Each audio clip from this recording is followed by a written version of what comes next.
suo figlio. Flowing, or in the original Italian, plove. I hope I pronounced that right. I don't speak Italian, so forgive me if I mispronounce any of the names in this movie. Anyway, yes, there really isn't anything I was interested in seeing in theaters, so off to Shudder I go, as usual, where I found this movie that I somehow missed when it came out on the platform. I was a bit surprised to see a film called Flowing after seeing Flow, but that was a silent animated cat movie from Latvia that won a shit ton of awards, and Flowing is a violent character study out of Italy that also won quite a few awards, so that's really interesting. The two are not similar at all otherwise. I hadn't seen an Italian film in quite some time, so I figured that it could be fun to watch, even if the premise sounded a bit too much like several zombie movies I had seen before, especially out of France. Instead, we got here a pretty unique movie that is honestly really damn good, all things considered, with only one major misstep and a rather painfully obvious metaphor. The first half is a bit slow, but the second half of the film has some great moments and some good, shocking violence, so I think it's well worth a watch. But let me get into it first. What is this movie even about? Flowing follows a broken family living in Rome a year after a car accident that has left 2 children without their mother, a deeply depressed and traumatized father, and has the eldest son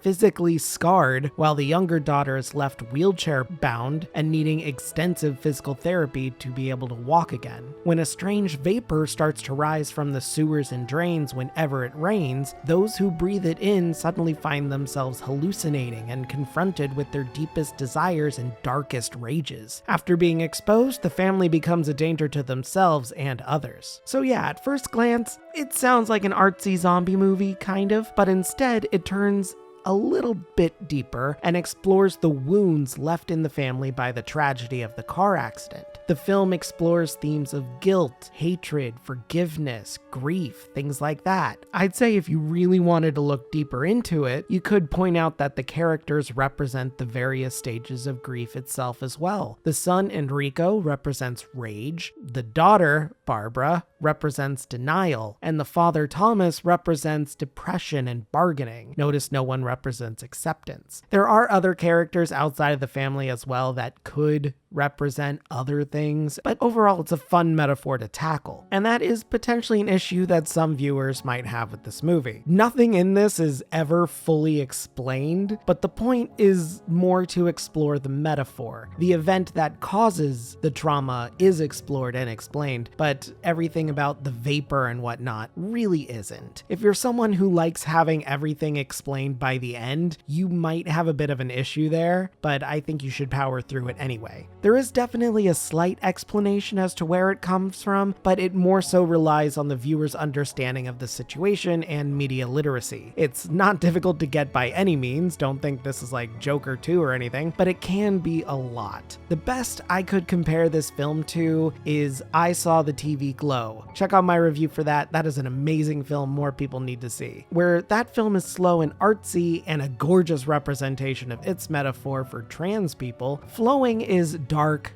grimy, and violent. It has some scary moments here or there that make me say this is what TV Glow should have been if it wanted to be scary, and the violence is an added plus, even if it really only happens in the latter half. All of that, though, leans heavily on the actors' performances given how dark this story is, and how frustrated everyone has to be with each other and themselves. I think the best actor in this is Enrico, played by Francesco Geggi. He has to play this angry older teen who is very clearly struggling and crying for help, but unsure how to go about it. He's rash, aggressive, is lashing out at everyone besides his little sister, and he's also very contradictory and hypocritical with his actions. And I think that last detail is important, the hypocrisy. I can't explain much without spoilers, but his actions belie his innermost feelings, and I think Geggi portrayed that to a T. Some really fine work there. I think it was great. His little sister Barbara is played by Aurora Minenti, and I think she's fine. She's a child actor, so that's something. She's supposed to be the family's linchpin that keeps them together, but is also a point of contention with how her physical therapy progresses. Her role in the story is a bit predictable, but she does a decent enough job. I especially like it whenever she gets mouthy or curses at others. It's very funny to see a small Italian girl shout "fanculo" at street bullies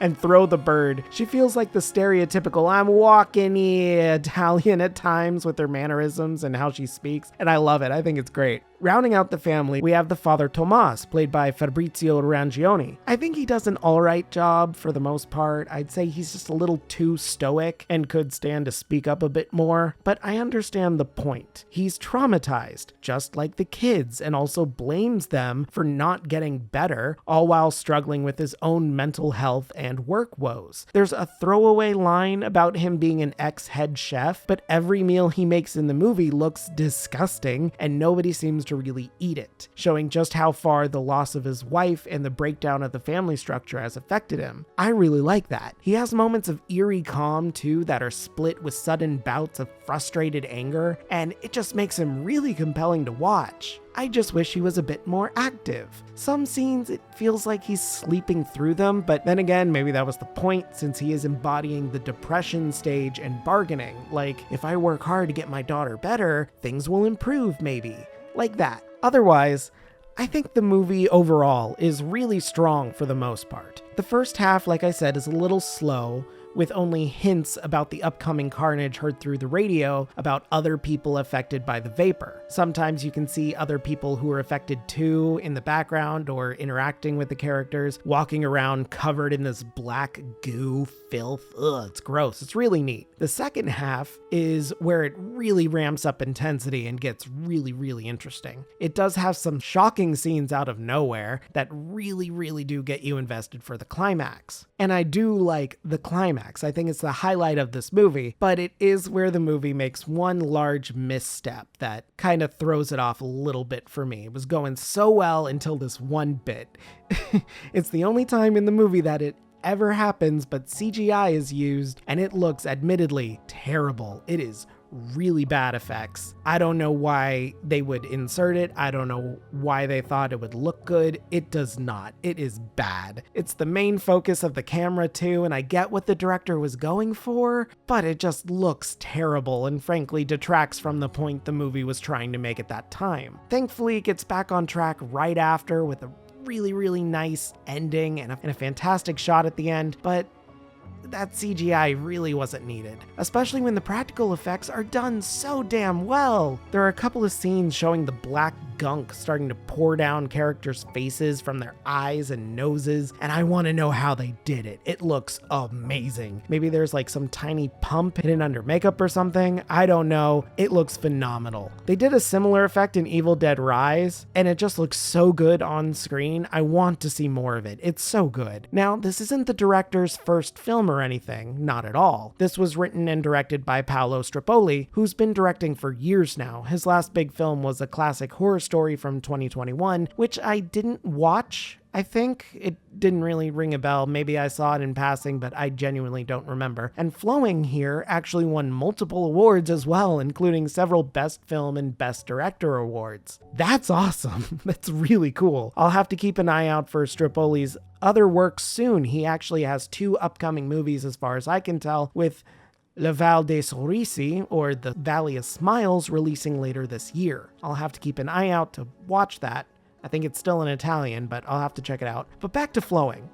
I think this is a great film, worthy of the awards that it's getting, that it is a shame nobody seems to have seen it outside of Italy. No one's talked about it that I can find. Nobody I know has anyway. I think it really only needed to remove the CG bit of the climax and add in maybe a couple more scenes with the father, and the film could have been elevated slightly, but as it stands, I think it's a great character study with some very memorable scenes and a poignant, if not heavy-handed metaphor about how grief and guilt can break people apart. By all means, please give this one a watch. So ultimately, Flowing gets an 8 out of 10 from me.